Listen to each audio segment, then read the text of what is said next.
Hey, what's up, everybody? Welcome to another edition of Established Run's NBA Injury Report Analysis Show. I'm Drew Dinkmeyer here with Mike Gallagher. Let's walk you through tonight's 6-game slate.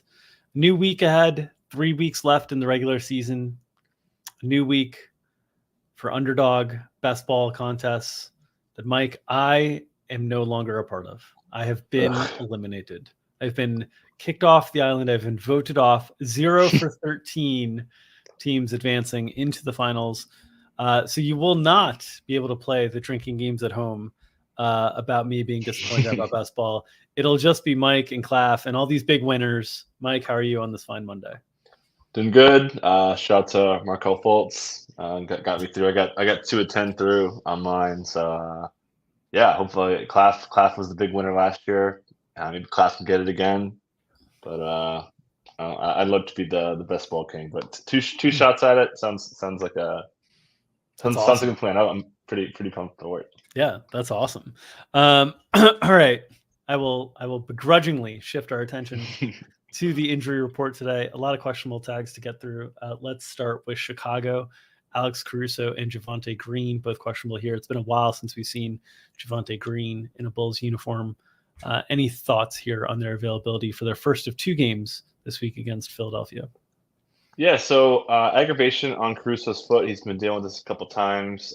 Billy Donovan said he's going to have to manage this injury, but they're running out of time. So it sounds like they want to play him if he can go. Can he go is another question. Can he play a lot of minutes with this foot thing? So he's kind of getting it all over the place here, but I would lean him missing this one, given the nature of the injury and stuff. But they might just tough it out and put him out there because they got really no time to waste here. Are we going to see Javonte Green? It sounds like they're gonna have him out there. He might not be in the rotation though. So, with the way that Kobe's been playing pretty well, they got Aya. They're playing a little bit smaller, so I don't think he's even a lock for minutes. They also recalled Dalen Terry as well from the Windy City Bulls, so they do have some reinforcements on hand.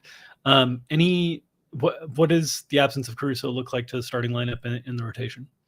Yeah, so it was we saw them start Ayo DeSumo when they didn't have Crusoe one game, which was a mild surprise. You would think they would go Patrick Williams. So I think against Philly, it kind of makes sense to go to Patrick Williams, just get a little more size overall in the front court. So I think I just based on he's done Ayo before, so I would lean that way, but would not be surprised to see Paul pick up the start. Okay, let's move to the other side of that game. Philadelphia, James Harden, not listed on the injury report. He had missed the last game. Philadelphia's won 8 straight games. PJ Tucker listed questionable here. What are your thoughts on his availability tonight? Yeah, did not go through shoot around, so it looks like Tucker could miss this one with the ankle sprain. Obviously, pretty straightforward. They'll have it Harden back in the starting lineup. So I would assume they would start Harden, Melton, Maxey, Tobias Harris, and Embiid. We saw Jalen House get the start from over the weekend. But yeah, I would expect them to start with a multi-guard lineup overall, especially with not a lot of size on the other side.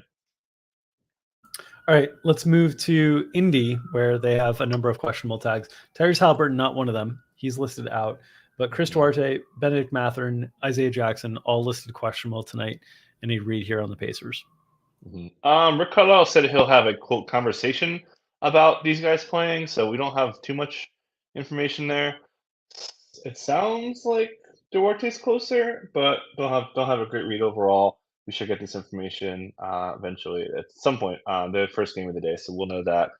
Worth noting though, Jordan Orr has been playing pretty well, so curious to see if Duarte, who was starting when Halliburton would miss, if Noir has kind of Wally pipped him, which I think is certainly deserved because he's been playing really well. So I think regardless, we're getting a starting lineup of Andrew Nemhard, Buddy Hield, Jordan Noir, Aaron Neesmith, who's also playing lights out, and then Miles Turner. And then their backup for Miles Turner is it might be Jalen Smith regardless. Smith's been playing pretty well overall, so I think they might sit Jackson out with this knee injury. But Mathurin rolled his ankle really bad. They've been rolling him out early, but it sounds like he's kind of on the right track. All right, let's move to Minnesota, where another slew of questionable tags, as is usually the case for Minnesota. Anthony Edwards on that list, Naz Reid, Rudy Gobert, Austin Rivers. Anthony Edwards originally ruled out for like week to week, no timeline. Then the report was he's out of the walking boot, now considered day to day. We've seen the Wolves questionable tags be pretty flimsy all season long. What's your read here on Anthony Edwards' availability? He was really questionable last game on the back end of a back-to-back immediately after the injury that he was in the walking boot. He was listed questionable and then later in the day ruled out. So what are your thoughts here on Anthony Edwards? And then are there any concerns around Rudy Gobert or Naz Reid's availability tonight?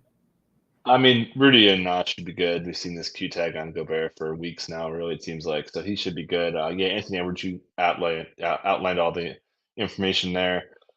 Pretty tough dude. He didn't miss any games until he missed a game over the weekend from a really bad ankle sprain. Looks like it's going to be week to week. So I would probably consider him on the doubtful side of that. But he's a tough dude. I mean, there was the Milwaukee game when he goes down in the heap and it looked like he was going to be out for like weeks with the back injury, but he actually returned in game.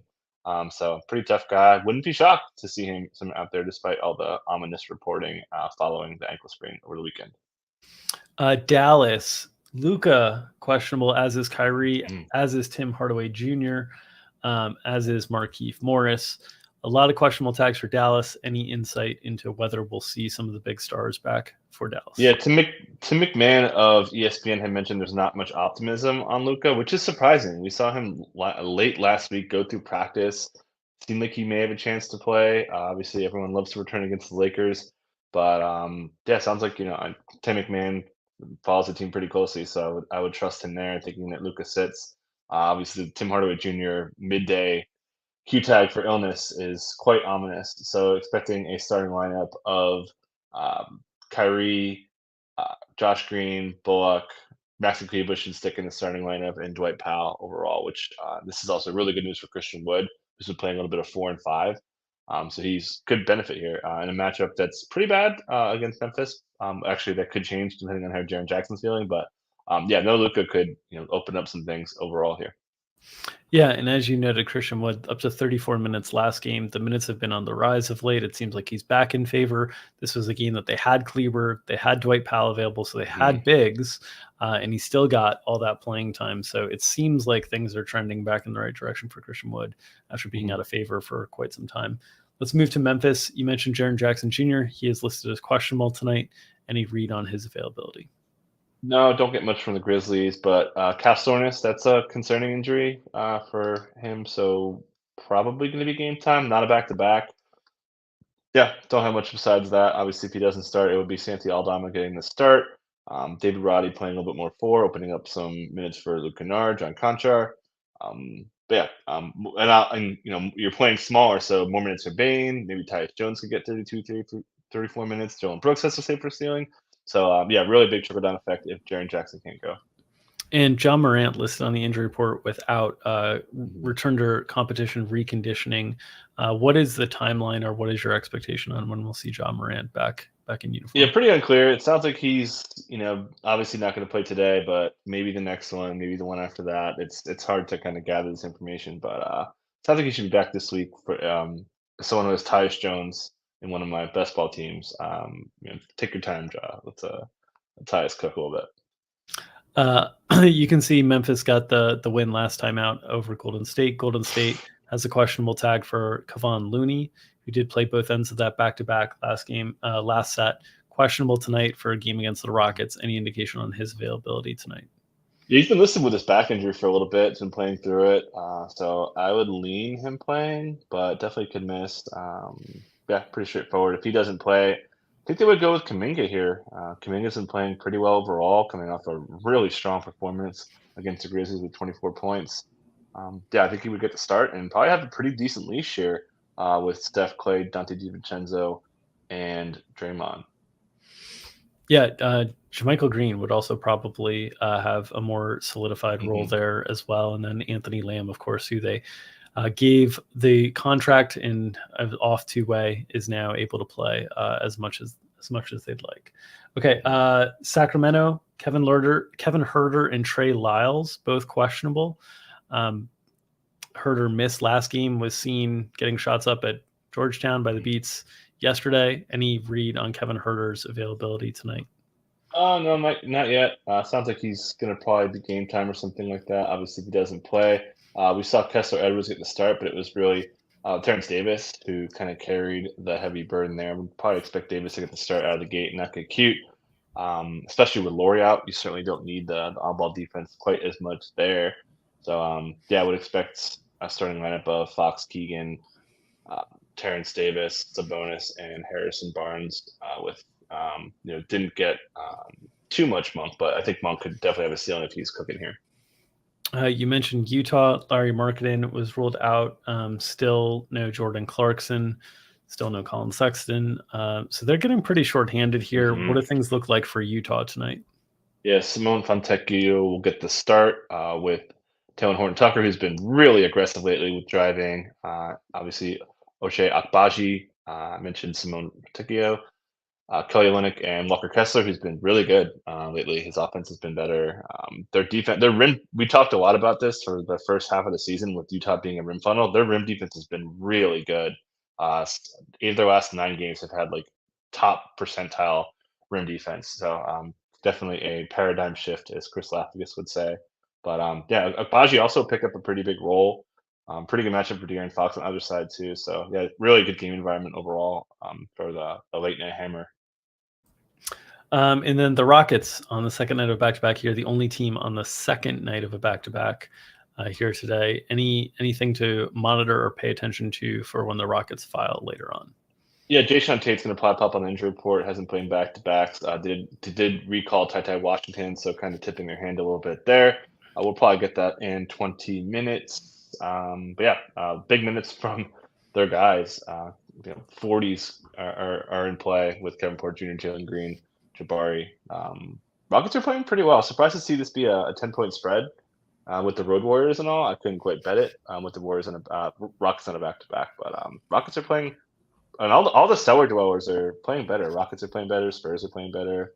I guess they forgot that Victor Wembanyama too. I guess it doesn't really matter for Victor, but maybe it's only a 4-player draft or something. Nobody really cares about going down that far. All right, that'll do it for a quick edition of Established Run's NBA Injury Report Analysis Show. As always, support the people who are supporting us. This show is brought to you by our friends at Underdog Fantasy. They have daily NBA snake drafts for money running in addition to many formats of NFL contests, still running for huge prizes. If you're playing NBA Pick'em, in-season subscribers to ETR can use our tools at ETR to compare ETR projections to their fantasy Pick'em games. If you haven't signed up for Underdog yet, use promo code ETR for a matching deposit bonus up to $100. It's promo code ETR at underdogfantasy.com. All right, myself and Gary Hartman will be behind the paywall at 5:00 Eastern tonight, as always, breaking down this slate from a DFS perspective, the good chalk, the bad chalk, the contrarian pivots, and of course the flag plants. Join us there. Smaller slates on Monday and Tuesday, so we'll also probably be able to have some time to answer your strategy questions as well in chat. So